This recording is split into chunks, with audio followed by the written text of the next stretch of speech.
Hey everybody, this is Chad Pullins coming to you with two of some of my favorite people, Wayne and Katie Burgess. How are you guys doing? Good. Awesome. That's great. I've asked them just to spend some time with us today and just share a small part of their life. If you know them, you just know how awesome of a couple and a family they are, and how God's really been working in their life in the last several years, and would love for them just to share a piece of that with us today. So, without further ado, guys, would love to just hear, what God's doing in your life, either right now or something that's happened in the past. I think the biggest thing for me, I think Jesus got me back in the church. I was out for almost 25 years, not being in church and not having a church life. And I believe Jesus got me back in church, and it's really helped. It's helped me a lot. It's helped me with family.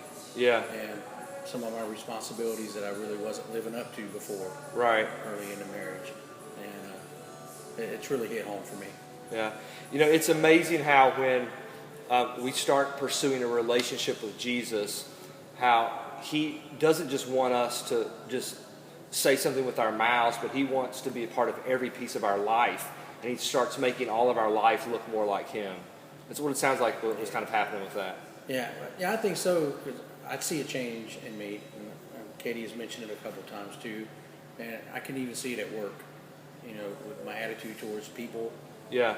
And listening to people's problems and stuff like that. I feel different. I feel more into it than I think I used to. I think before I just felt like, I'm going through it too. Go talk to somebody else. Right. And now I'm kind of listening to them, and I'm kind of getting into it. And it feels pretty good, actually. Yeah. It's great. Anything that you want to add to that, Katie? Well, for me, it's been trust. Because of Jesus, I trust more. I have a huge trust issue. And putting myself out there, I'm really good with superficial. I can smile, hey, how you doing? Everything's great. But going deeper is very hard for me. Yeah. And because of Jesus, I'm able to trust more, and I can put myself out there a lot more. And having him on board too has, kind of built that together, and has kind of like a snowball effect, if you will. Wow, that's awesome. So in that, I'm sure there's been some amazing kind of effects of that transformation. So how has that been affecting you guys, maybe individually or as a couple or as a family? I think it's got us tighter as a family. We eat together.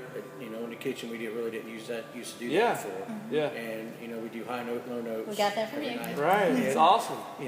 At the table, and we kind of sit there and wait. We don't leave till everybody finishes. And I even think it's helped with our friends. We invite more people over. Do things around the house, stuff like that, which is something we really didn't do a whole lot before. Well, we were very closed off before.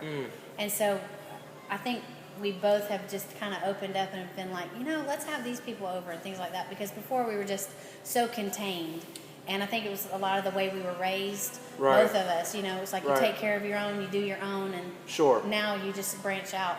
And what I hear you saying is we've kind of moved from maybe living an isolated life to a life in community. Yes. And what's so funny about that is as we live isolated lives, we've discovered in this generation that there's so much dysfunction behind the curtain. Oh, yeah. It all looks good on the outside, right? The house looks good on the outside, but inside, in so many cases, it's going crazy. And it's actually when we open up our lives to others that we begin to realize, okay, how can I work on these relationships? Well, yeah, and opening yourself up and letting people see your flaws. Yeah. Because I was very much afraid of that.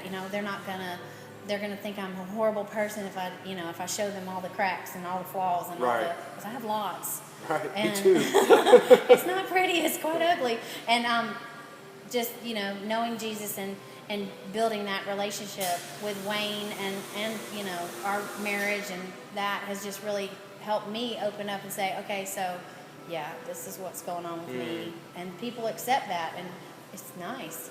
It is nice, isn't it? Yeah. It's great. It feels like family. Yeah. Yeah. It really does. Yeah. Well, I think that's a great word for so many people. I guess my question would be, for folks that may be where you guys were, who haven't made that transition, who may be living some isolated lives, how would you encourage them? What would you encourage them to do?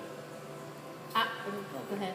I would encourage them to not be afraid to open yourself up, because 9 times out of 10, there are other people that are going through the same thing. Right. And when you open up and say, hey, listen, I'm really struggling with my children or my job or, whatever, and this is how I'm feeling. What? Right. You feel that way? Yeah, it's amazing. And it just kind of makes you feel, for lack of a better word, normal. Yeah, it's good. Yeah, and mine too. I mean, even if it's not jumping right up in and finding a church right off the bat, at least find a group of friends, family, or something that you can relate with, just to get out and just kind of move towards that. A lot of people just want to shy away when you mention, I go to a good church, and everybody's great, and they're like, even if it's just talking to me, at work, or I got a friend at work that does that. I don't think he would walk in the church now, but he comes to me a lot. Yeah. Because he's kind of, with kid situation, he's kind of in the boat that we're in, even now and before, and he'll come and ask me questions all the time. Hey, right. What's going on here? Something like that. I would suggest at least find somebody to talk to and kind of move from there. Yeah. So what I hear you guys saying is that if we're wanting to make a transition, one is we kind of move into following Jesus, to be willing to open up our lives and be vulnerable to actually share our lives with others. Yes. Yeah. Absolutely. Yeah, I think it's fantastic. So if you're listening to this today, we just want to encourage you that one of the ways we can move from living isolated, and let's just go ahead and say it, dysfunctional lives, is to be a follower of Jesus, which means to be in community with other people. And we begin to live in community and actually functional lives the way we were designed to live. So I know that I've been encouraged today, and I trust that you have too, by listening to Katie and Wayne. And we'll look forward to Sunday. All right, you guys take care. Bye. Bye.